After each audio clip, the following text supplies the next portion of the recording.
Kamu jangan jadi Tuhan sendiri. Ingat loh, Allah itu menciptakan manusia untuk saling mengenal dan menasihati, bukan untuk saling menilai dan menghakimi. Kita seringkali menjadi hakim dan jaksa bagi kesalahan orang lain, tapi menjadi pengacara bagi kesalahan kita sendiri. Kalau ada orang lain salah, kita fokus, kita vonis, tetapi begitu kita salah, kita bela-bela. Naudzubillah min dzalik. Ingat, pada akhirnya surga itu akan ditempati oleh ahli maksiat yang mau bertobat, bukan orang yang sok suci, namun pada akhirnya tersesat. Assalamualaikum warahmatullahi wabarakatuh. Alhamdulillahirabbil alamin wa kafa. Assalatu wassalamu ala sayyidina Muhammadinil Mustafa wa ala alihi wa sahbihi ahli sidqi wal wafa, amma ba'd. Hadratal muhtaramin, para masyayikh, para kiai, para habaib, tokoh agama, tokoh masyarakat yang sangat-sangat saya takdimi, yang saya hormati Bapak Wali Kota yang atas izin Allah Probolinggo dipimpin oleh seorang Habib. Mudah-mudahan kita semuanya mendapatkan berkah dari habaib. Amin. Berikut jajaran Forkompinda yang ada di dalamnya. Pak Sekda, Pak Asek. Sekdanya cewek apa cowok sih? Oh, cewek. Ngeri sekali. Pejabat cowok saja nggak mau salah, apalagi cewek. Bapak Kapolres yang mewakili, Bapak Dandim yang mewakili, dan juga Pak Abdul Mujib selaku Ketua DPRD Probolinggo, serta para santri yang hadir malam hari ini. Santai saja, walaupun kelihatannya kamu tidak bermalam minggu seperti yang lain. Tidak penting kamu malam minggu dengan siapa, yang lebih penting kamu hidup dengan siapa.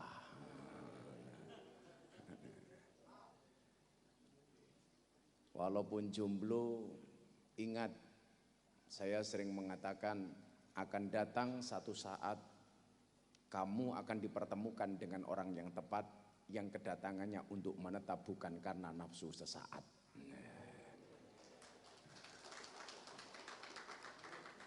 Karena saya kemudian menjadi lucu, Pak. Kalau ngaku santri tapi pacaran. Jadi hasanah pacaran itu tidak dikenal baik oleh orang NU maupun orang Muhammadiyah. Kebetulan kita juga ada kemenak dari PCNU dan juga ada pimpinan daerah Muhammadiyah. Kalau ngaku santri pacaran, saya ragukan kesantriannya. Karena mas-mas santri harus tahu, meluluhkan hati santri putri tidak dengan I love you, tapi dengan kobil tuh. Wow. Maka kalau santri itu kok kangen, jika kamu rindu dengannya, jangan sebut namanya, tapi sebutlah nama Tuhan yang menggenggam hatinya. Maka kita bersyukur pemerintah ini menghargai keberadaan dan eksistensi para santri yang diwujudkan dalam bentuk hari santri. Saya pikir, Pak, yang kemudian mendapatkan penghargaan sektor talamid sedunia itu hanya di Indonesia. Santri diakui keberadaannya dan bahkan dibuatkan hari sendiri yang namanya hari santri.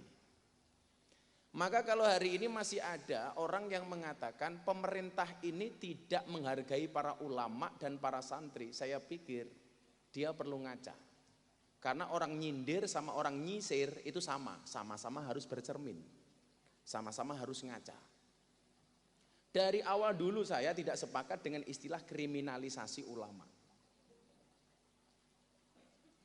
Saya punya satu video yang cukup viral waktu itu dan disebarkan sama teman-teman Mabes Polri dan Mabes TNI terkait dengan kasus hukum yang menimpa Habibana Rizik. Para santri harus memahami ya, Anda boleh tidak setuju dengan pendapat seorang Habib, tapi Anda tidak boleh untuk tidak menghormatinya. Dalam kaidah ilmu taklimul muta'alim ada bahasa al-hurmatu khairum minat ta'ah. Hormat itu harus lebih didahulukan dibandingkan taat. Nah, Habib itu selama benar-benar Habib dan duriyahnya Kanjeng Nabi, wajib bagi kita untuk menghormati. Walaupun kita berbeda pendapat. Saya jujur sering berbeda pendapat dengan Habib Rizik, tapi saya tidak bisa meninggalkan hormat saya kepada Habib Rizik. Ini jangan salah. Sosoknya harus dihormati, pendapatnya tidak harus diikuti. Bedakan antara sosok dengan perilaku. Sosok kehabaibannya wajib. Kenapa? Karena bagaimanapun mereka adalah dzurriyyahnya Rasulullah. Ahlul Mustafa baitu tuhuri. Mereka itu adalah orang-orang yang suci, tuhur. Tapi pendapatnya tidak harus dihormati. Contoh paling gampang beginilah. Ketua PCNU ini umpamanya kiai saya nih. Saya diperintah untuk ngimami sholat subuh. Bedakan antara hormat dengan taat. Miftah, kamu ngimami sholat subuh. Saya nolak, mboten kiai, tidak, jenengan saja. Begitu saya bilang tidak, itu berarti saya tidak hormat dengan tidak taat kepada ketua PCNU. Tapi tidak taat saya karena hormat saya kepada beliau. Miftah, kamu ngimami. Saya jawab tidak, Pak Kiai saja yang ngimami. Begitu saya jawab tidak, saya nggak hormat dengan saya tidak taat dengan Pak Kiai. Tetapi tidak taat saya karena hormat dengan Pak Kiai. Contoh begini, mbak-mbaknya besok punya suami. Kamu masak pagi-pagi sudah mateng nih. Suamimu lagi macul. Mas, ayo makan. Suamimu bilang, nanti saja dek, kamu duluan. Perintah suamimu kamu duluan. Sebagai orang yang paham hormat dan taat, Anda akan mengatakan, boten, saya nunggu panjenengan. Jangan sebaliknya, Mas, ayo mangan. Kamu duluan dek, oke, kuwi jenenge ceniningan tak kandhani itu.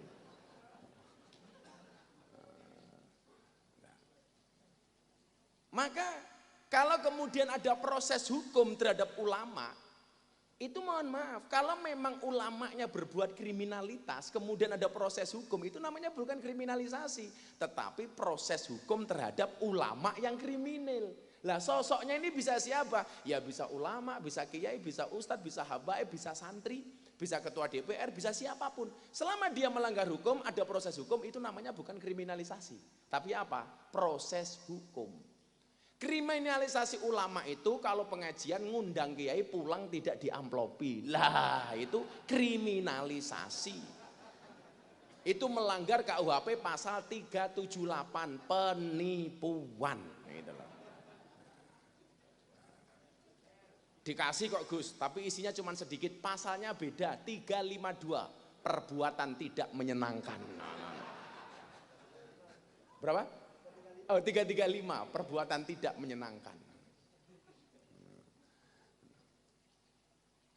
Nah, santri harus ini ya, saya nggak mau, saya benci dengan Habib ini, nggak boleh. Maka saya sampaikan, Anda itu beruntung banget tinggal di Probolinggo yang alhamdulillah wali kotanya adalah seorang habaib. Seorang habaib. Pasti berkah wis, pasti berkah. Sing rame ini kita seneng di wali kota habaib gitu. Saya bacakan ya, saya senang mengutip kalimatnya Imam Al-Ghazali di dalam kitab Mughni Al-Mutad fil Halil Al-Fat Al-Minhaj. Jadi ini hebatnya habaib. Hebatnya habaib. Tadi saya naik panggung toh Pak Ketua DPR, saya bawa tongkat masuk dari sana, itu ibu-ibu udah bilang, wow, seperti si buta dari gua hantu. Awas. Kayaknya janda yang bilang begitu.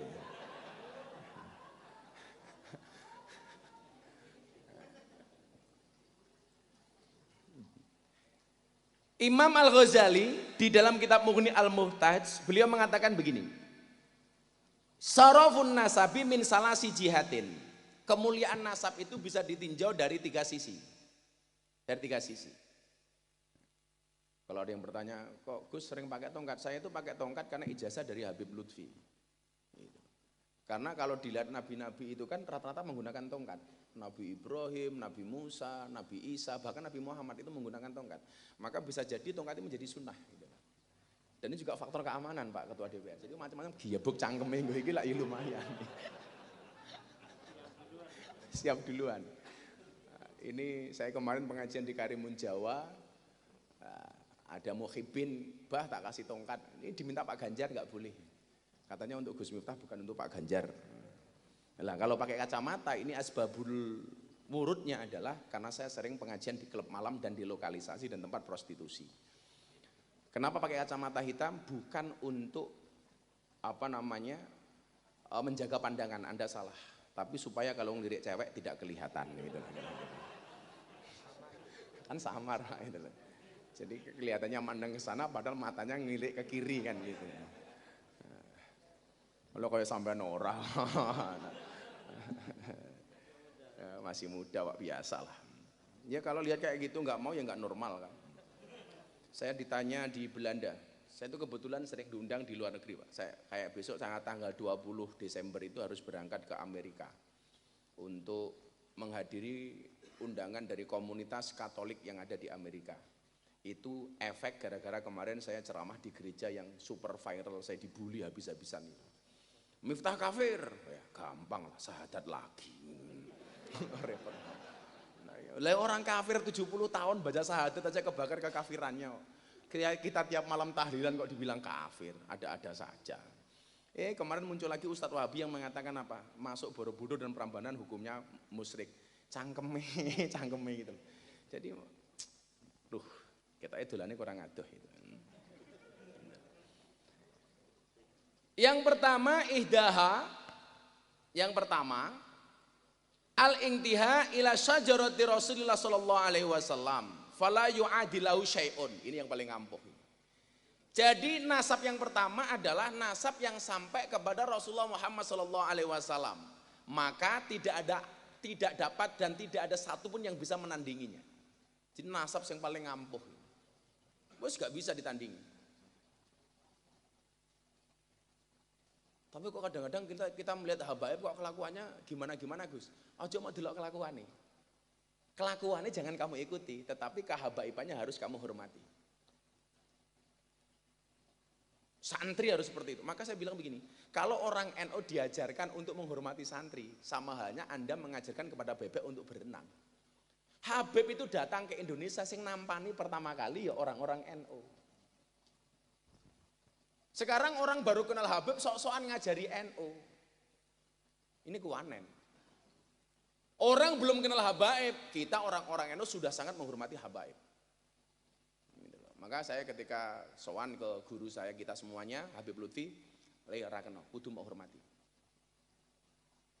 Ahlu Baitul Mustafa Tuhuri, orang tuhur mereka itu. Maka kalau di sini dikatakan intiha ila sajrati Rasulullah sallallahu alaihi wasallam fala yu'adilahu syai'un. Nasab yang sampai kepada Rasulullah maka tidak ada sesuatu pun yang dapat mengimbanginya. Ini yang paling top pokoknya. Paling top.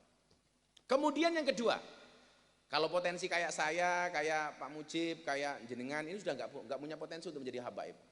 Kita dianggap ahwal.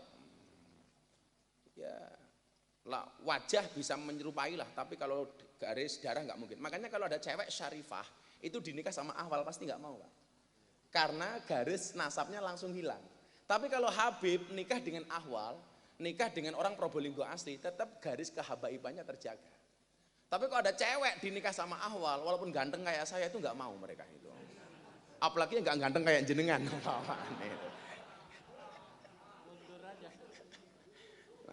Aku mundur alon-alon. Nah, yang kedua, kalau memang kita tidak bisa yang pertama ini, yang ihdaha ini, wasaniyah, kita masih bisa untuk menjadi yang kedua. Wasaniyatu al-intima'u ilal ulama fa innahum waratsatul anbiya shalawatullahi wassalamu alaihim ajmain wa bihim rabatallahu ta'ala khifdal millatil muhammadiyah. Yang kedua ini apa? Nasab yang terhubung kepada para ulama, al-intima ilal ulama. Allah Subhanahu wa taala teguhkan penjagaan al-millah Muhammadiyah kepada mereka. Nasab yang terhubung langsung sampai kepada ulama. Makanya kalau kemudian kita tidak bisa menjadi yang pertama ini, bisa menjadi yang kedua. Saya sering mengatakan apa? Kita tidak bisa minta dilahirkan oleh siapa, tetapi kita bisa melahirkan generasi seperti apa. Makanya mas-mas santri kalau cari cewek coba ditinjau kualitasnya. Kalau saya dulu dipesan kayak saya begini, Miftah, nopo gay. Kalau kamu besok menikah, tolong tanya kepada bapak ibunya. Apa? Ketika dia bayi, disusui selama 2 tahun apa enggak? Nah, saya dulu mikir, kok dadak takon mentil barang itu hubungannya apa gitu loh. Akhirnya saya tanya betul Pak, sama mertua saya. Pak, dulu ini calon istri saya, nyusunya asinya berapa tahun? Ini nyusu asi loh Pak ya. Ternyata kaitannya apa? Kaitannya adalah bahwa menyusui dalam Islam, dalam Al-Quran itu memang 2 tahun. Wal walidatu yurdi'na auladahunna haulaini kamilaini liman aroda ayyutimmar rodho'ah. Jadi nyusui itu harus 2 tahun nih. Maka kalau kamu cari istri, tanyakan kepada bapak ibunya, pastikan asinya 2 tahun. Lah mertua saya kan kaget, orang-orang takon nyusu ini maksudmu apa gitu loh. Loh bukan maksud apa-apa Pak, saya pengen tahu kualitas calon istri saya. Ini asinya 2 tahun apa enggak? Ternyata mertua saya jawab 2 tahun. Orang ngapus itu Pak, cangkemmu gitu loh, bilang gitu loh. Kok malah warung mertua kok curiga gitu loh. Jadi ternyata ini penting. Karena apa? Untuk menentukan kualitas keturunan kita. Karena memang kita hari ini sering, terutama ibu-ibu, mbak-mbak di dalam satir itu ya, saya sampaikan dok. Kita itu sering banget, anak baru 5 bulan sudah diganti susu kaleng. Padahal susu kaleng itu adalah susu sapi. Maka begitu gede dengar adzan subuh, sholatu khairum minan naum, anakmu jawabannya apa? Emoh. Mergo anake sapi. Maka anak-anak hadroh ini haram hukumnya nikah dengan sapi. Kenapa? Karena saudara sesusuan. Gitu lah.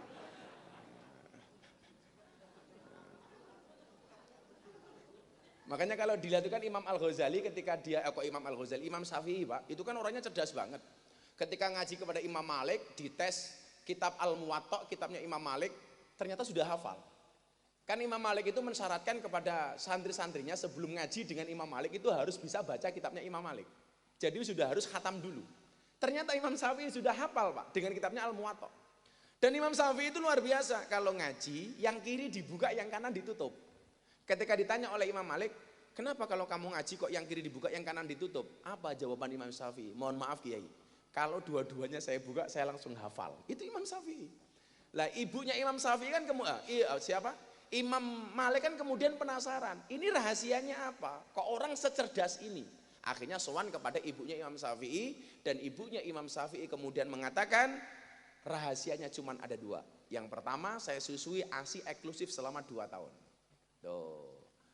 2 tahun Pak, jangan kemudian banyak alasan, keburu kerja lah, macam-macam lah. Mbak-mbak gak usah kerjalah di rumah saja. Saya mengatakan kepada istriku, yuk ketika kamu menikah dengan aku, kita bertukar tulang. Kamu menjadi tulang rusukku dan aku menjadi tulang punggungmu. Oh. Tapi kalau kepepetnya kerja nggak apa-apa sih, mbak-mbak kerja. Gimana Gus? Ya silahkan. Karena pada dasarnya suami itu hanya titipan. Kalau tidak diambil Allah minimal diambil mantan.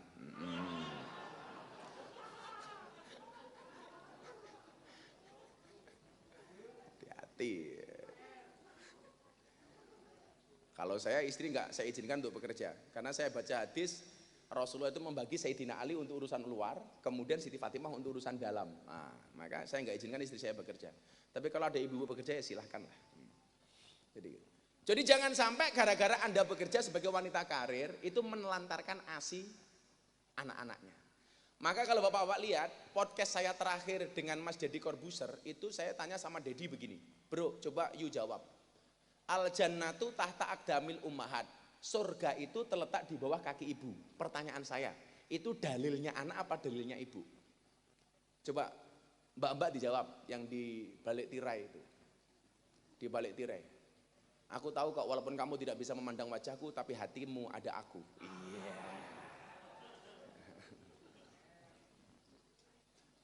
Mbak, ibu tolong dijawab. Surga itu terletak di bawah kaki ibu. Itu dalilnya anak apa dalilnya ibu? Rata-rata Pak jawabannya adalah dalilnya anak. Hadis ini bisa dilihat dari 2 kacamata. Bisa dianggap sebagai dalilnya anak, bisa dianggap sebagai dalilnya ibu. Kalau dalilnya anak jelas, surganya anak tergantung bagaimana dia hormat kepada ibu. Wa wassaynal insana biwalidayhi hamalat dan seterusnya ila akhiril ayah. Ini biasalah. Tetapi sebagai seorang ibu Anda harus memandang ini adalah dalilnya seorang ibu. Artinya apa? Surganya anak tergantung kelakuan seorang ibu. Kenyataannya kenapa? Karena banyak kelakuan ibu yang tidak mensurgakan anak-anaknya. Hei wong wedok rungokno kupingmu. Karena banyak kelakuan ibu yang tidak mensurgakan anak-anaknya. Maka kenapa kemudian ada hadis lain yang bunyinya apa? Al-ummu madrasatul ula. Ibu itu adalah madrasah pertama bagi anak-anaknya. Termasuk ini menelantarkan anak tidak dikasih ASI selama 2 tahun, 5 bulan sudah diganti susu kaleng, susu sapi. Kalau saya guyon sama Cak Percil, sama Mbah Kerun itu saya bilang bagaimanapun ASI itu lebih hebat daripada susu sapi Pak. Gimana enggak? Minimal ASI itu adalah praktis, ekonomis, demokratis dan dilindungi badan hukum, itu ASI. ASI itu praktis, kemasannya bisa dibawa kemana-mana. Gitu. Pengajian ya iso, sidang ya iso. Sawah ya iso. ASI itu ekonomis, kemasannya tidak gampang pecah. Kan ra ono penyok, no ra ono Pak. Elastis. Dan kalau Pak anggota DPR, ASI itu demokratis. Maksudnya apa? Bisa dipakai anaknya, bisa dipakai bapaknya lah. Gitu.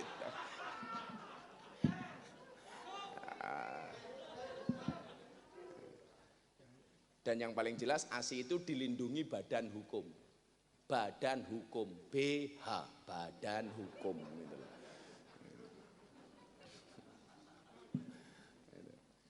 Ini sederhana tapi ini penting banget. Kemudian yang kedua kata ibunya Imam Syafi'i apa? Imam Syafi'i ini cerdas Kiai, karena setiap kali saya mengambil setiap kali saya menyusui, saya awali dengan mengambil air wudhu terlebih dahulu. Lah ini sederhana loh Pak. Tapi kita sering lupa. Ibu-ibu lagi nyusoni anaknya lagi masak, anaknya nangis. Kadang-kadang kan langsung disaut tanpa wudhu terlebih dahulu. Lagi nyambel terasi, nangis, pelayoni nyoh gitu. Kalau anak bisa ngomong pasti bengok, Bu, susumu mambu terasi gitu. Nah, itu sederhana. Saya itu punya jamaah Pak di Boyolali. Jadi dia itu pekerjaannya hanya tukang perah susu sapi Pak. Kan di Boyolali terkenal Superboy. Susu perah Boyolali gitu loh. Dia itu Pak luar biasa. Kok jangankan pegang istri, pegang anak ya. Setiap kali masuk kandang Pak, jamaah saya ini. Setiap kali mau merah susu sapi, itu dia wudhu dulu. Jadi sebelum masuk kandang itu dia wudhu. Sebelum ketemu sapi lo wudhu. Kowe ketemu bojomu ora tak kandhani lo. Gitu. Setiap kali masuk kandang wudhu dan kemudian apa? Ketika pegang susu sapi, sapinya dibawa keluar dari kandang, diperes Pak, disolawati Pak. Subhanallah, anaknya 4 jadi orang semua Pak. Loh artinya jadi orang semua itu jadi orang hebat semua itu loh Pak. Itu gara-gara wudhu dan gara-gara solawat. Solawat. Masuk kandang, sapinya dikeluarkan, wudhu dulu, pegang susunya solawat. Allahumma sholli wa sallim ala Sayyidina wa maulana Muhammadin. Alah setok loh itu loh. Makanya coba dipraktekkan ilmunya ibunya Imam Syafi'i. Makanya kalau saya itu punya anak, punya santri, kalau saya biasanya masuk ke masjid ada santri, tak pegang kepalanya tak sholawati Pak. Allahumma sholli ala Sayyidina Muhammad, mudah-mudahan jadi santri yang baik, Al-Fatihah. Saya masuk kamar, anak saya tidur, pegang kepalanya Allahumma sholli ala Sayyidina Muhammad, mudah-mudahan soleh Al-Fatihah. Bapak juga gitu Pak. Punya istri kok cangkemnya cerewet tidur, pegang mulutnya Pak. Nah. Allahumma sholli ala Sayyidina Muhammad wa ala ali Sayyidina Muhammad. Moga-moga bojoku cangkemnya cerewet Al-Fatihah gitu. Tetap cerewet tambahi Yasin sak tahlile. Dar-dar dhewe kowe. Jadi kita tidak bisa memilih dilahirkan oleh siapa, tetapi kita bisa melahirkan anak seperti apa. Syaratnya yang pertama apa? Harus cinta kepada ulama, al-intima ilal ulama fa innahum warasatul anbiya. Lah, niki adik-adik santri saya kasih tahu ya. Saya itu paling nggak suka Pak kalau ada orang membanding-bandingkan kiai, membanding-bandingkan habaib. Anda nggak punya hak untuk itu. Hak kamu apa membandingkan Habib? Aku suka dengan Habib ini, nggak suka dengan Habib itu. Lah kamu bukan Habib kok banding-bandingnya Habib ini. Lagi, aku suka dengan kiai ini, nggak suka dengan kiai itu. Nggak bisa nak, nggak bisa. Aku suka dengan Gus ini, nggak suka dengan Gus itu. Hak kita apa?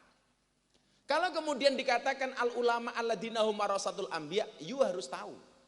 Nabi itu jumlahnya berapa? Hadis riwayat Ahmad dan Baihaqi. Yang menurut Syekh Albani hadis ini sahih. Jumlah nabi itu berapa? 124.000 nabi. Kalau ulama merupakan ahli warisnya para nabi, ya mohon maaf, nabi jumlahnya 124.000 nabi. Ya warisannya kan beda-beda, Pak. Ya kan? Ada ulama yang mendapatkan warisannya Nabi Sulaiman, kaya. Siapa? Ada ulama yang juga kaya. Seumpama kayak sahabat saya itu Ustadz Yusuf Mansur, kaya, ya mungkin dapat warisan Nabi Sulaiman. Ada ulama yang mendapatkan warisan Nabi Daud. Nabi Daud menjadi raja, ada ulama jadi presiden, Gus Dur. Ya kan? Jadi wali kota, Habib kita, ya karena warisannya beda-beda gitu. Ada ulama, ada nabi yang gagah, siapa? Musa. Begitu turun, ada Gus Maksum. Gagah-gagah gitu. Ada nabi miskin banget. Nabi yang paling miskin itu siapa? Isa. Sampai makan saja harus daun-daunan. Begitu turun, ya mungkin ada kiai-kiai kere, mudin-mudin Probolinggo, umpamane lah umpamane.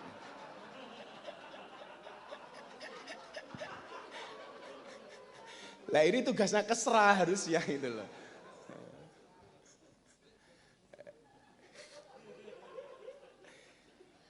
Ada nabi itu super cerdas. Nabi siapa, Pak?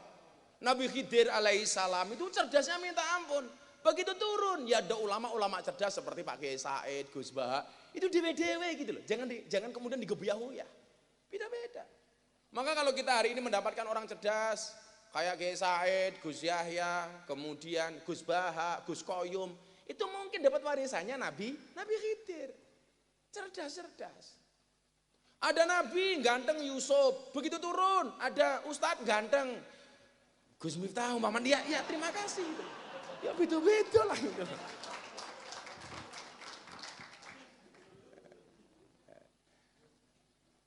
Minimal kemudian ada apa? Ada rasa cinta kita kepada mereka. Itu yang kedua. Kemudian yang ketiga adalah wasalisatu al-intima ila ahli sholah al-masyhur wat taqwa. Yang ketiga ini adalah nasab yang terhubung kepada orang-orang yang soleh, masyhur dan bertakwa. Nah, kita tidak mungkin kawan-kawan, sahabat-sahabat itu menjadi yang pertama tadi, yang al-intiha ila sajarati Rasulillah. Tetapi kita bisa menjadi minimal yang kedua dan yang ketiga.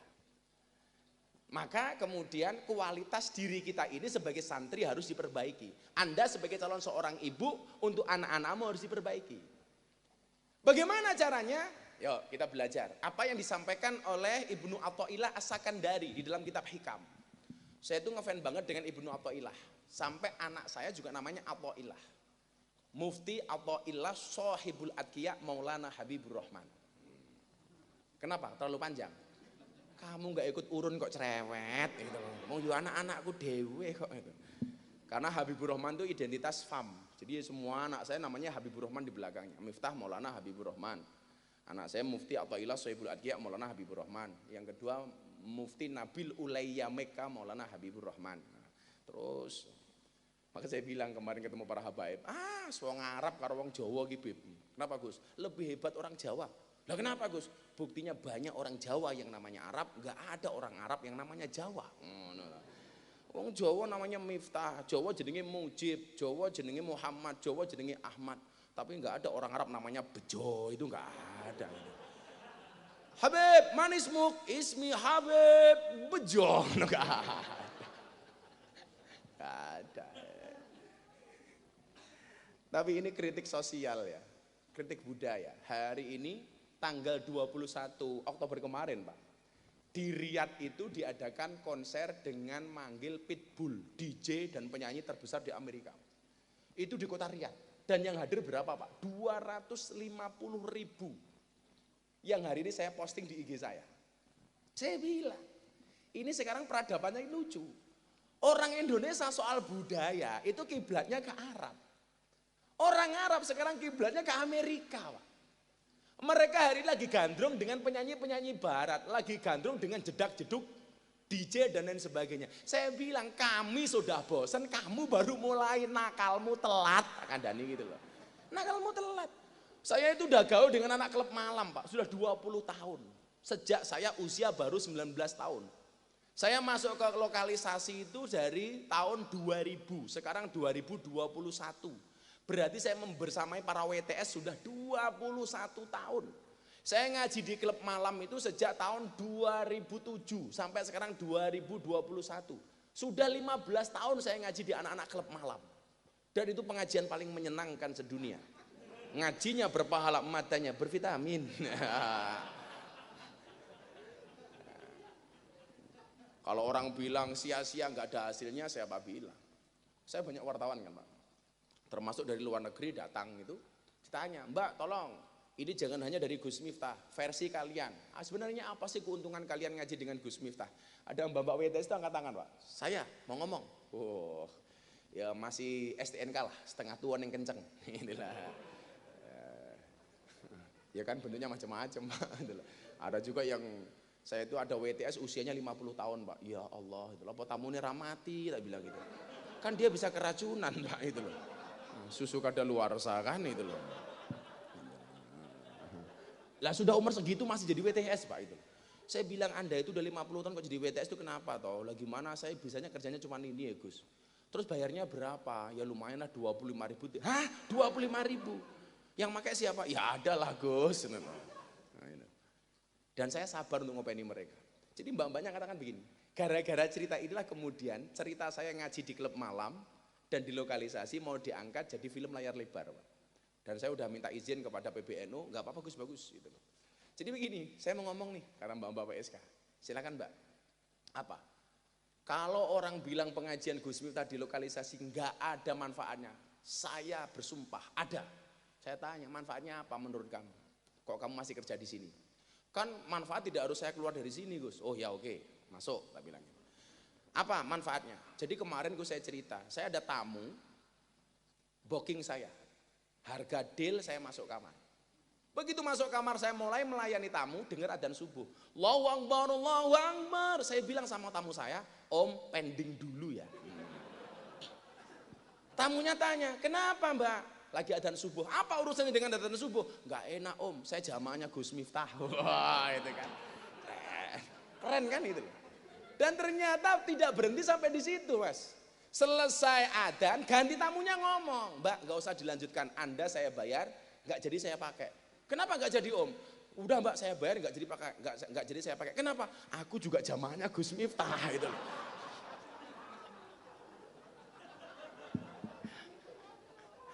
Jadi baik WTS maupun tamunya sama-sama jamaah saya.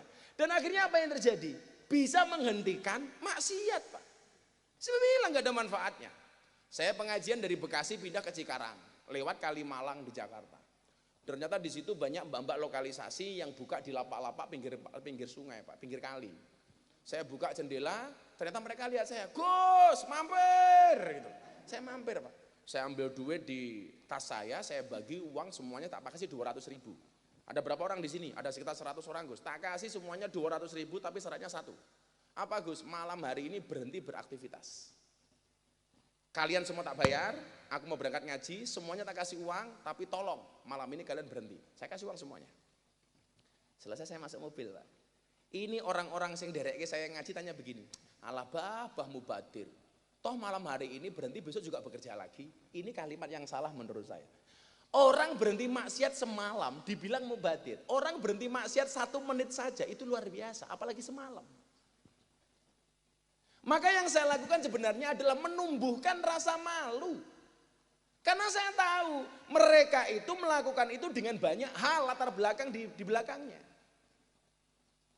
Mereka malu loh Pak. Buktinya apa? Mereka takut kalau diketahui keluarganya. Maka Rasulullah ketika ditanya, ya Rasulullah mahuwal ismu. Wahai Nabi, dosa itu apa? Jawaban Kanjeng Nabi kan keren. Al ismu mahaka fi sodrika wa karihta ayyatali alaihin nas. Yang namanya dosa itu adalah satu perbuatan yang ketika kamu lakukan hatimu merasa tidak nyaman dan kamu khawatir dilihat oleh orang. Mereka nggak nyaman, Pak. Siapa bilang orang masuk ke lokalisasi nyaman? Nggak mungkin. Jenengan masuk ke ruang karaoke, mesti tengok-tengok Pak, dilihat sama orang apa enggak ya itu. Makanya namanya saya ganti Pak, bukan karaoke, tapi puskesmas, pusat kesenangan mas-mas. Inilah. Mereka malu Pak. Tak kasih contoh yang paling sederhana. Di tempat saya ngaji di lokalisasi Jogja itu Pak, itu belum boleh buka lapak manapun sebelum pengajian saya selesai. Kok saya belum selesai, ada tamu datang, saya keluar dari tempat pengajian, lari Pak tamunya. Waduh, ono Gus Miftah isin aku. Ini membuktikan bahwa mereka punya rasa malu. Enggak terang-terangan Pak. Orang kok saya pengajian baru selesai dia datang melambung ngomong, Gus aku ada pengen lontre. Enggak Pak, enggak. Tapi mereka sembunyi. Ini menunjukkan bahwa mereka punya rasa malu. Lah yang saya lakukan di lokalisasi itu adalah memupuk rasa malu. Supaya mereka malu kerja di tempat itu, kemudian mereka memutuskan untuk keluar dari tempat itu. Kan begitu. Kamu jangan jadi Tuhan sendiri. Ingat loh, Allah itu menciptakan manusia untuk saling mengenal dan menasihati, bukan untuk saling menilai dan menghakimi. Kita seringkali menjadi hakim dan jaksa bagi kesalahan orang lain, tapi menjadi pengacara bagi kesalahan kita sendiri. Kalau ada orang lain salah, kita fokus, kita vonis, tetapi begitu kita salah, kita bela-bela. Na'udzubillah min dzalik. Ingat, pada akhirnya surga itu akan ditempati oleh ahli maksiat yang mau bertobat, bukan orang yang sok suci, namun pada akhirnya tersesat. Makanya tadi saya matur, saya pengen membuat akademi kebangsaan itu, saya pengen mereplikasi, mengedukasi santri supaya punya keberanian dan terobosan seperti saya Pak. Jadi mereka juga berani ngaji di tempat-tempat seperti itu. Lanjutkan nggak akan mungkin saya bawa Pak, karena saya khawatir mau masuk nggak mau keluar. Bahaya Pak. Berat. Abot sanggane ya Pak. Nah, bagaimana caranya kita mewujudkan itu tadi? Saya bilang, supaya kemudian santri hari ini bisa menjadi ulama masa depan. Ibnu Athaillah As-Sakandari di dalam kitab Hikam beliau mengatakan begini. Ar-roja ma qoronahu amalun wa illa fahuwa umniyatun. Di dalam kalimat ini ada dua bahasa. Ada roja, ada umniyah atau tamani. Roja itu artinya harapan, tamani itu artinya angan-angan. Apa bedanya harapan dengan angan-angan? Beda. Yang namanya harapan itu adalah sebuah keinginan yang disertai dengan amal dan perbuatan. Sementara yang namanya tamani atau angan-angan adalah sebuah keinginan yang tidak disertai dengan amalan dan perbuatan. Maka supaya Anda menjadi santri dan menjadi pemimpin masa depan, harus ada roja, bukan tamani. Lah kebanyakan santri hari ini tamani. Ngaji ora gelem, buka kitab ora gelem, sinau ora gelem, sowan kiai ora gelem, bikin status akan jadi kiai pada waktunya. Matamu gila. Mau jadi apa itu? Sama dengan anak-anak itu loh, kerja nggak mau, bisnis nggak mau, usaha nggak mau, ya kan? Apalagi dagang nggak mau, bikin status WA akan indah pada waktunya. Dang tanginya, turumu miring. Obatmu dang diombe tak kandani. Ingat kata-kata saya, bermimpilah dalam hidup, jangan hidup dalam mimpi. Saya ulangi, bermimpilah dalam hidup, jangan hidup dalam mimpi. Kalau orang bermimpilah dalam hidup berarti roja. Salah satunya apa? Husnut tadbir nisful ma'isyah. Bagus perencanaan merupakan separuh dari kehidupan. Kutulis apa yang kulakukan dan kulakukan apa yang kutulis. Makanya mbak-mbaknya kalau ada cowok mendekati kamu, kamu tanya sama cowok kamu itu, apa proposal hidupmu untuk aku? Ngomong delok pacarmu ngalor ngidul nganggo mobil bapak ibune halah-halah nduk. Saya dulu itu pas KKN Mas, itu yang nggak punya pacar cuman saya sendiri. Jadi KKN itu cowoknya 5, ceweknya 4. Cowok 5 ini yang nggak punya motor saya sendiri. Akhirnya yang 4 ini pacaran satu pasang, saya nggak dapat siapa-siapa. Tapi saya nggak menyesal. Di balik kesuksesan seorang laki-laki akan ada banyak mantan yang menyesali. Iya. Kok aku mbiyen ra gelem ya? Ora masalah le. Maka saya dulu bilang, nggak masalah aku jomblo. Aku jomblo bukan karena aku nggak laku, tapi karena memang nggak ada yang mau. Modar itu. Tapi anak-anak hadroh ada yang jomblo ini, segera menikah le. Jangan sekali-kali kamu mati dalam keadaan jomblo. Kenapa? Karena Dajjal itu statusnya jomblo. Nah, saya khawatir kalau kamu mati dalam keadaan jomblo, jangan-jangan kamu cucunya Dajjal gitu loh.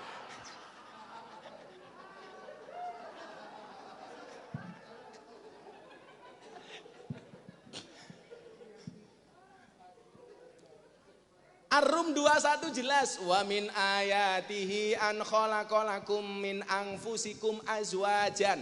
Allah menciptakan manusia berpasang-pasangan. Artinya apa? Kalau kamu tidak punya pasangan, jelas kamu bukan manusia. Lah. Kamu yang kalau wajah kamu jelek itu jangan takut untuk mencintai. Saya ulangi, kalau kamu jadi cowok wajahnya jelek, jangan takut untuk mencintai. Karena yang seharusnya takut adalah yang kamu cintai. Nah.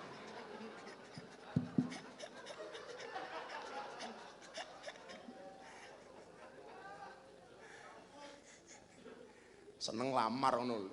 Tolak ya lamar meneh gitu saja. Mbak-mbaknya juga begitu. Kalau ada cowok seneng sama kamu, katakan kepada cowokmu, kalau kamu mencintaiku mas, lakukan satu di antara dua. Apa? Halalkan atau tinggalkan gitu. Kayak wong lanang lautan kan ku seberangi, gunung kan ku daki. Halah mbak jawaban, cangkemmu mas. Kau dekat saja kamu nggak bisa mendekati kok dadakno. Wakean ngomong gitu. Raumum. Doa saja sama Allah. Angkat tanganmu kamu doa, ya Allah bila dia jodohku jadikan dia istriku ya Allah. Namun bila dia bukan jodohku mbok dicek lagi ya Allah. Gitu.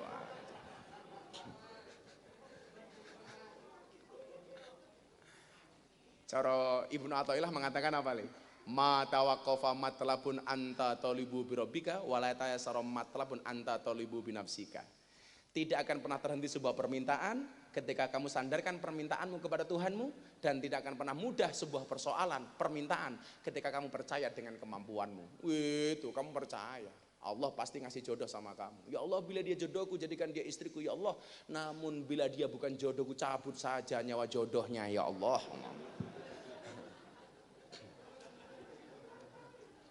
Supaya kamu mesti diterima sama cewek, kamu harus paham. Kamu harus paham. Cewek itu diciptakan dari apa? Tulang rusuk bagian kiri.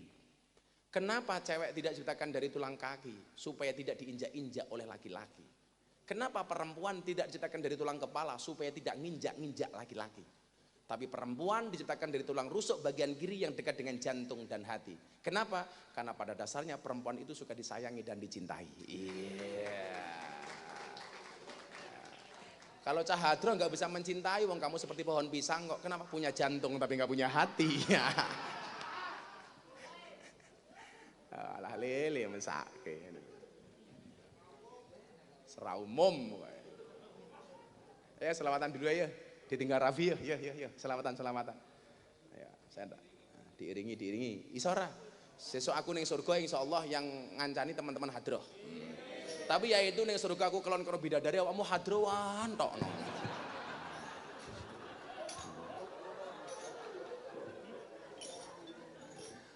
Monggo diunjuk Kiai.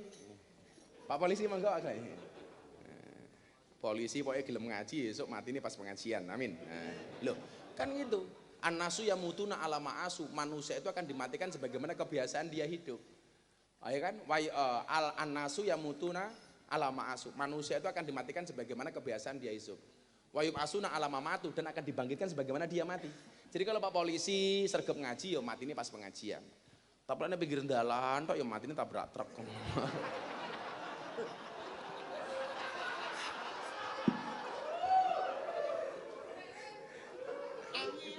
Saya ini baru ada tugas dari Mabes Polri untuk moderasi beragama dan pemahaman presisi yang benar bagi para anggota.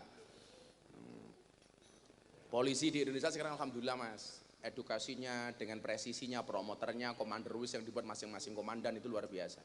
Polisi itu yang menjengkelkan cuma satu, polisi Cilugba itu loh. Lampu merah belok kiri, iya, dancuk, masih ada loh nukindan itu. Iya, loh orang nilang itu kan pakai aturan mas itu loh. Orang tilang resmi itu kan pakai aturan. Orang kok itu. Yang membuat polisi jelek itu gara-gara oknum-oknum seperti itu. Dan sekarang Kapolri tegas. Pokoknya ada anggota nakal, Kapolres langsung ditindak anak buahnya. Kapolres tidak mampu, Kapolda. Kapolda nggak mampu, langsung Kapolri. Itu keren itu. Saya dulu termasuk orang yang pertama kali membela Pak Sigit ketika diserang sama netizen soal Kapolri non-Islam. Waktu itu saya bilang, Polri itu lembaga Kamtipmas. Artinya apa? Bukan lembaga agama. Siapapun anggota kepolisian, apapun agamanya, selama dia punya kemampuan, kapasitas dan kapabilitas, dia berhak menjadi Kapolri. Yang salah itu kalau Pak Sigit jadi ketua MUI, lah itu nggak boleh gitu. Nggak boleh. Malah saingan dengan ketua MUI Probolinggo malah. Ya selamatan le. Saya ngapi sangoni rong. Oh, belum, podo le podo. Shallu ala Nabi Muhammad. Vokalisnya yang mana vokalisnya? Kamu yang berkumis itu. Wah, mbak-mbaknya kalau punya suami berkumis pertahankan. Fik dia lele bukan buaya ya.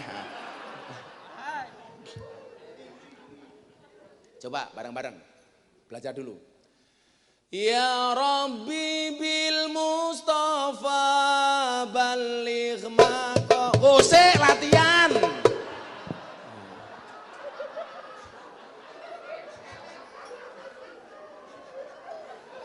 Keruantol loh kan dari latihan dulu malah keteplak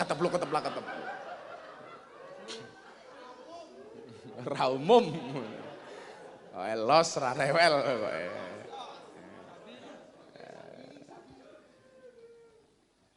Ya Rabbi bil Mustafa baligh maqasidana waghfir lana ma madha ya wasi'al karami huwal habibul ladzi turja syafa'atuhu li kulli haulim minal ahwali muktahimin. Ayo ditabui saiki.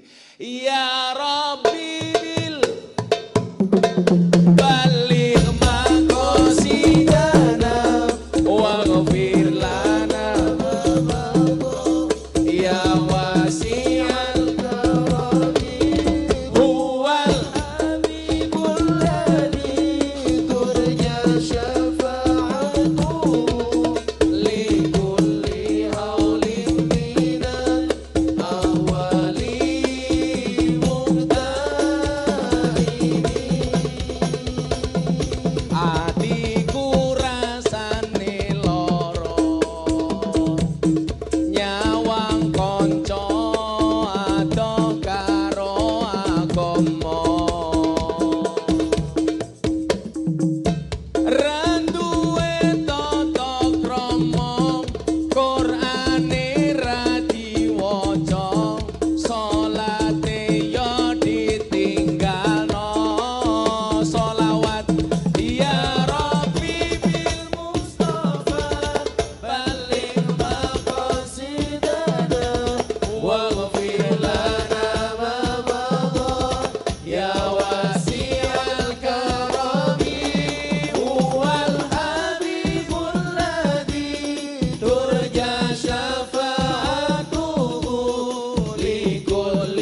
berdiri dulu, jamaah yang banter bareng-bareng. Ya Rabbi bil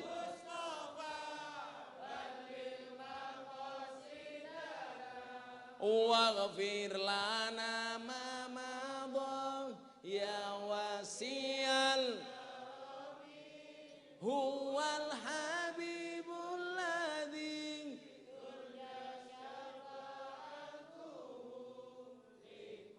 Yuk sekali lagi. Probolinggo sehat, corona minggat. Muktahimin yang lebih kenceng. Ya Rabbi bil baligh maqam waghfir lana ma madha ya wasi'al huwal habibul ladzi turja syafa'atuhu likulli haw ahwali muktahimin. Ya Rabbi bil Mustafa baligh maqasidana waghfir lana ma madha ya wasi'al karami huwal habibul ladzi turja syafa'atuhu likulli hawlin minan ahwali muqtahimin. Sallu ala Nabi Muhammad. Malaikate ning dhuwur bengok ho ah ho e. Ya saiki sing selawate sing sepuh-sepuh sini panggung ini yuk. Nah, tadi yang anak muda. Sekarang sing tua-tua. Harus menyesuaikan itu. Kalau anak muda banyak, Pak. Mendung tanpa udan. Apa meneh mundur alon-alon. Aku ngaji alon-alon mergo sadar aku sapa santri sing nakal ra iso apa-apa. Lagi beda Bapak. Aku mundur alon-alon mergo kowe ra gelem kelon. Ngono kae. Biar. Ra umum. Shallu ala Nabi Muhammad. Sholli wa sallim daiman. Allah sholli iman wal ali wal ashabi man wal ali wal ashabi man qad wada bareng-bareng sholli wa sallim dan iban ala abada sholli wa sallim dan iban ala abada wal ali wal ashabi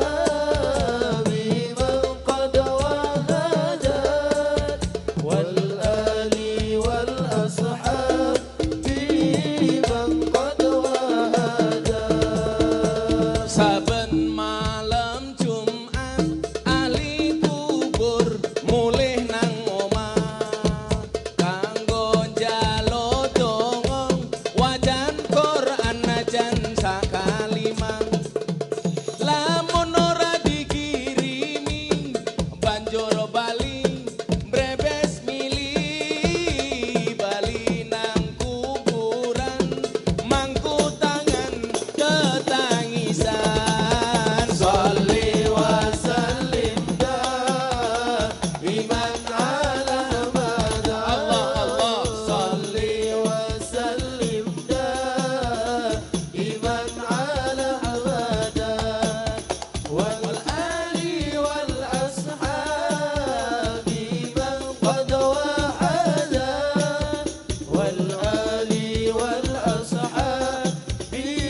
Kami bangga jadi bangsa Indonesia. NKRI akan selalu kami jaga demi kejayaan bangsa Indonesia. Shalli wa sallim da'iman ala Ahmad. Shalli wa sallim da'iman ala Ahmad. Wal ali wal ashabi man qad wahada. Wal ali wal ashabi man qad wahada. Sallu ala Nabi Muhammad. Alhamdulillah. Sampai jam ini Pak? Oh, ngendikane Zoom meeting 1 jam. Sudah kurang berapa menit? Tim media 2 menit. Alhamdulillah. Kata Pak Ketua DPR mau panjang mau pendek sama. Jatahnya enggak jelas.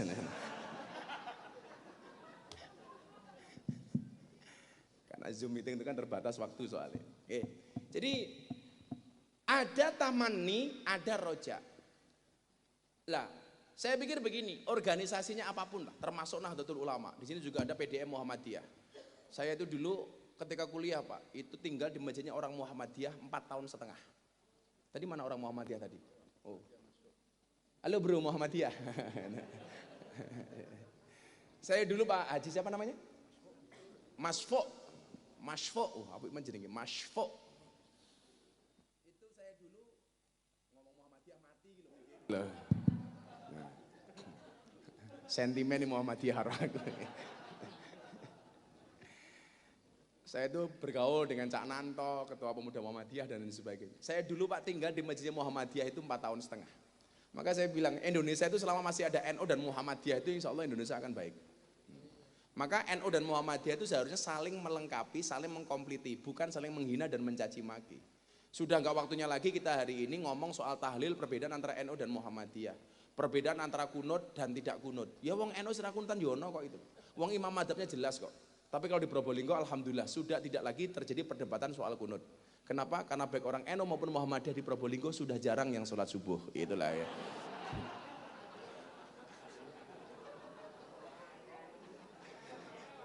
Angel itu.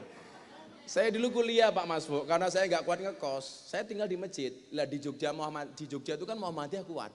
Nah, ternyata saya tinggal di masjidnya orang Muhammadiyah.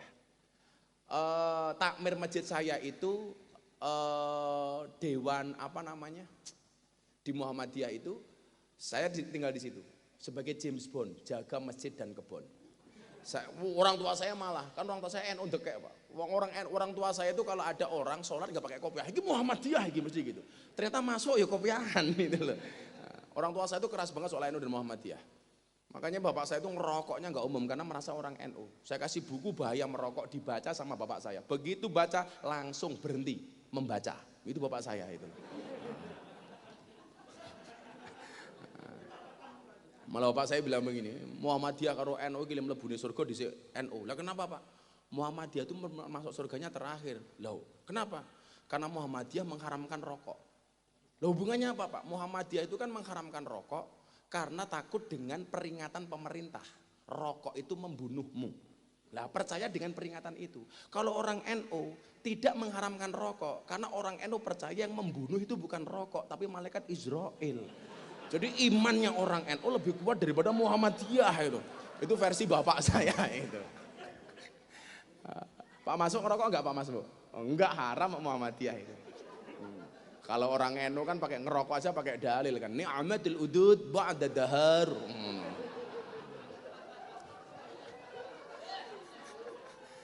Lah saya dulu pas tinggal di Masjid Muhammadiyah itu 4,5 tahun. Itu ya alhamdulillah baik-baik saja. Kalau imamnya nggak pakai kunut, ya nggak pakai kunut. Kalau imamnya pakai kunut, ya pakai kunut. Gitu saja selesai kok itu. Ada masalah nggak Gus? Nggak ada. Masalahnya cuma satu. Gara-gara saya tinggal di Masjid Muhammadiyah, saya kurus. Berat badan saya hanya 45 kilo. Kenapa saya ikut Muhammadiyah kurus? Karena Muhammadiyah belas, nggak pernah ada selamatan. Hati kurus saya waktu itu. Begitu saya kembali ke lingkungan orang NU gara-gara saya menikah dengan istri NU, Pak. Berat badan saya langsung naik 105 kilo. Jadi kenapa saya nikah sama orang NU gemuk? Karena orang NU dikit-dikit makan. Yasinan, mangan. Tahlilan, mangan. Sholawatan, mangan. Istighosahan, mangan. Manakipan, mangan. Tetangganya sakit minta didoakan, mangan. Sing sakit mati, mangan meneh. Pitung dino gitu loh. Nganti rupane kaya besek kabeh kadang-kadang. Diang-madiang. Tapi ya indahnya NU dan Muhammadiyah itu. Jadi kawan-kawan begini, bagaimana kemudian mewujudkan itu? Menjadi generasi pemimpin NU masa depan atau Muhammadiyah masa depan. Ya tentunya harus ada rojak, harus ada proposal hidup yang kita buat. Maka tadi saya sampaikan husnul tadbir nisful ma'isah. Bagus perencanaan merupakan separuh dari kehidupan. Makanya kenapa kemudian kalau kita anggaran APBD Pemkot Probolinggo, anggaran 2022 sudah mulai dibahas mulai bulan pertengahan semester kedua umpamanya. Karena butuh perencanaan. Butuh perencanaan, butuh aktualisasi, butuh adanya ikhtiar. Adanya ikhtiar. Maka dulu saya diprotes, Pak. Ketika saya ngaji di lokalisasi, ngaji di klub malam. Saya diprotes. Kenapa kamu melakukan itu? Bahkan ketika saya wawancara di TV waktu itu, saya dibilang begini sama seorang ulama yang agak keras lah. Bagaimana pendapat Pak Kiai tentang kajian Gus Miftah di klub malam? Apa jawaban Kiai itu? Itu memalukan. Dia menjual agama hanya untuk kepentingan amplop. Ya Allah, saya langsung ngelus dada. Dadanya istri saya. Ya Allah, aku. Kok kejem banget dia ngomong seperti itu. Perlu dicatat ya, saya ngaji di klub malam itu murni, pure, semuanya saya biayai. Dari konsumsi panitia pengajian, sampai saya ke Bali, kemana, itu tiket pesawat, hotel saya sendiri. Saya bagi mukena, sajadah, Quran setiap saat. Saya di rumah numpuk Quran ratusan, Pak. Karena hari ini begitu banyak orang yang pengen mu'alaf dengan saya. Sudah ratusan orang yang datang ke pondok untuk minta diislamkan. Dan lain sebagainya. Dan gak ada biaya apapun.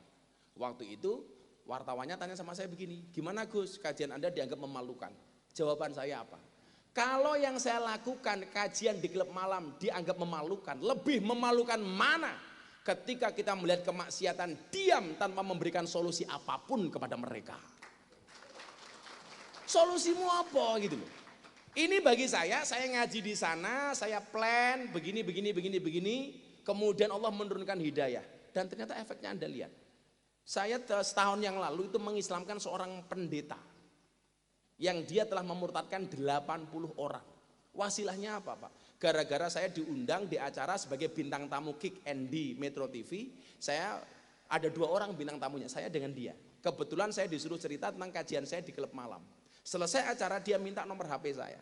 Kemudian apa, dia datang ke hotel saya setengah bulan kemudian konsultasi dengan saya. Dia mengatakan apa? Kalau Gus Miftah bisa menjawab pertanyaan saya akan masuk Islam. Dan atas izin Allah saya mampu menjawab pertanyaan dia dan akhirnya dia masuk Islam. Maka santri hari ini mohon maaf, Anda punya ilmu itu tidak cukup. Harus ada asy-syaja'ah, harus ada keberanian untuk cari apa? Solusi dan terobosan. Kemarin pas saya ngaji di gereja, orang kritik saya gara-gara saya baca kitab salah. Iya, saya akui saya baca kitab salah. Saya jam 3 pagi mau tahajud, mau qiyamul lail sama santri. Saya lupa baca kitab, kacamata hitam gak tak buka. Ternyata saya keliwatan titik 2 ya yang saya baca. Saya diserang habis dan sebagainya. Wah, dasar gak alim. Iya, saya akui saya gak alim. Tapi saya punya prinsip qalilum minal yakin khairum min katsiri minal ilmi wal amal. Saya punya sedikit, tapi saya yakin dan saya bisa mengamalkan ilmu saya. Kalau saya yang dianggap tidak alim saja ada manfaatnya, masa kamu yang alim gak ada manfaatnya? Please deh. Gitu. Harusnya kamu malu dong, gitu loh. Kamu yang merasa alim, yang merasa hebat, yang merasa banyak ilmu, kok gak ada manfaatnya? Harusnya malu dengan Miftah yang tidak alim, tapi ada manfaatnya. Maka dibutuhkan asy-syaja'ah, keberanian. Orang lagi bilang begini, itu nasabnya gak jelas. Nasab itu tidak berbanding lurus dengan nasib, apalagi dengan nisab. Saya meyakini persoalan kemarin saya ribut ngaji di gereja itu bukan masalah beda pendapat, tapi karena beda pendapatan.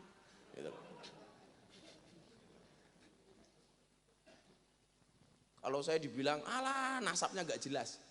Orang harusnya malu loh Pak. Kalau hari ini mengatakan nasabku wong ampuh, mbahku wong hebat. Ketika dia mengatakan itu, dia tidak jadi apa-apa dan bukan siapa-siapa. Harusnya malu dong. Lebih hebat Anda tidak punya nasab hebat, tetapi Anda menjadi orang hebat. Daripada Anda mempunyai nasab hebat, tapi tidak bisa menjadi apa-apa.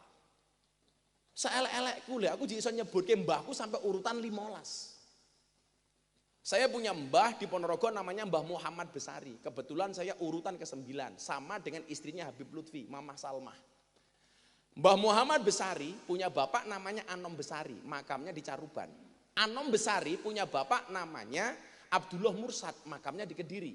Abdullah Mursad punya bapak namanya Raden Demang. Raden Demang punya bapak namanya Pangeran Demang. Pangeran Demang punya bapak namanya Ratu Jekulo. Ratu Jekulo punya bapak namanya Brawijoyo Limo. Itu urutan ke-15 dari mbah saya. Tapi selama ini saya nggak pernah mau mengatakan itu. Aku malu dong kalau mbah saya orang hebat sementara saya bukan siapa-siapa. Mendingan kamu yang punya bapak ibu biasa-biasa saja, tapi kamu menjadi orang yang luar biasa. Oh no, santri kudu kendel. Santai aja nih. Semua orang punya garis tangan, bahkan bagi mereka yang tidak punya tangan. Makanya kalau mbak-mbaknya tidak mau garis tangannya hilang, jangan sering mencuci pakaian mbak. Gitu loh. Nanti hilang garis tanganmu, nggak bilang. Tapi apa? Punya keberanian. Kalau kemudian Allah mau mengangkat derajat kita, enteng le. Innama amruhu idza arada syai'an ayyakula lahu kun fayakun. Biar bapakmu ketua DPR? Enggak. Mendingan bapaknya bukan ketua DPR tapi anaknya ketua DPR. Tapi yang hebat bukan dia. Dongone bapak ibu nih rasa gaya kowe, Bro.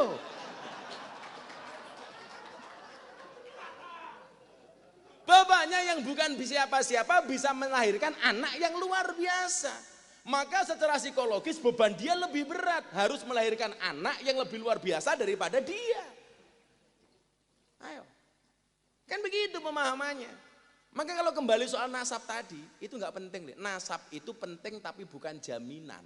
Bahkan alim itu penting tapi bukan jaminan. Karena sekian banyak orang alim yang kemudian justru tidak manfaat ilmunya. Ini santri harus punya namanya asyaja'ah, keberanian. Saya besok tanggal 28, saya lonceng Omah Asa. OA, Omah Asa. Di Jakarta, moderasi beragama untuk kebangsaan dan toleransi.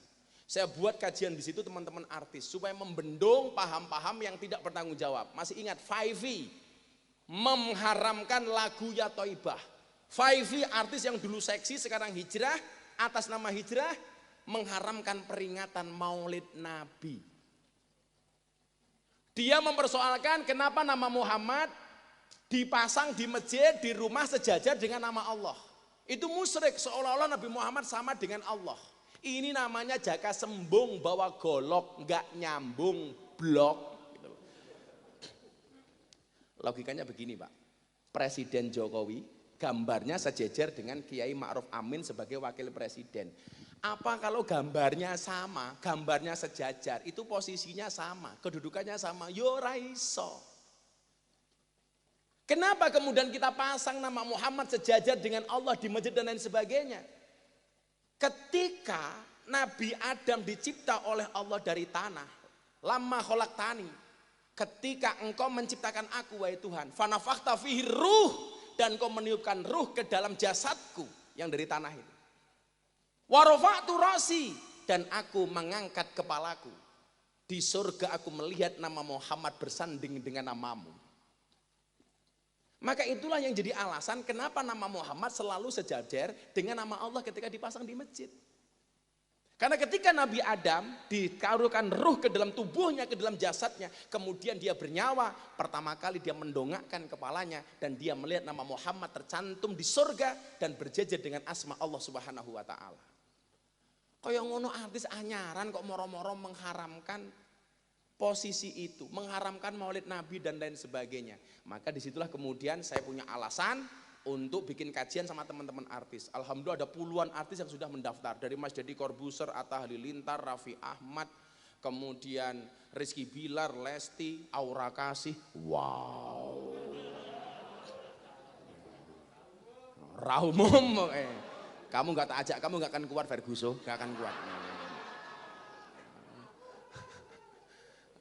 Saya pikir kawan-kawan santri semuanya bisa. Tinggal kamu mau apa enggak. Kalau ada orang mengatakan mimpimu terlalu besar, katakan kepada mereka bukan mimpiku yang terlalu besar, tetapi pikiran kalian yang terlalu kecil. Yakin. Syaratnya apa jadi orang besar? Kudu ikhlas le. Kayak saya diinjak-injak bertahun-tahun karena saya ngaji di klub malam. Saya dihajar habis-habisan gara-gara saya ceramah di gereja. Ikhlas. Ikhlas itu seperti welcome. Artinya apa? Ikhlas itu seperti keset, diinjak-injak tetap welcome. Ikhlas itu kuncinya apa? Diam. Ikhlas itu harus diam, karena kalau ngomong namanya iklan. Kenapa cobaan banyak? Ya, kalau cobaan pasti banyak. Karena kalau sedikit namanya cobain. Kalau hidupmu diselimuti masalah, bersyukurlah berarti kamu masih manusia. Karena kalau diselimuti wijen namanya onde-onde.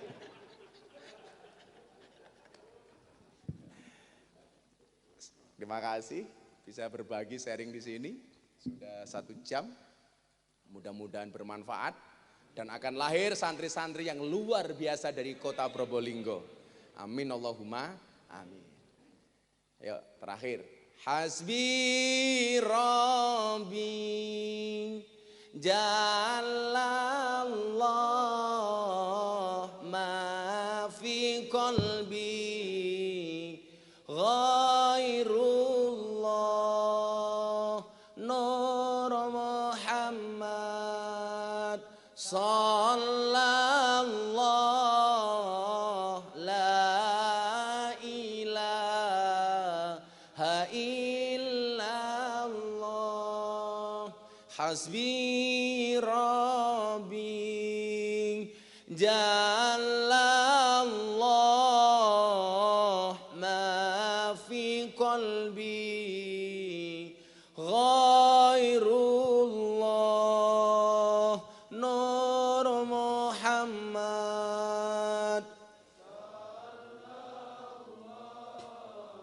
la ilaha illallah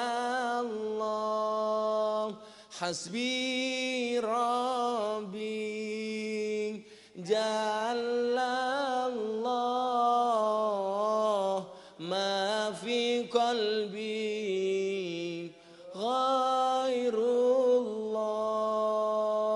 Nur Muhammad sallallahu la ilaha illallah.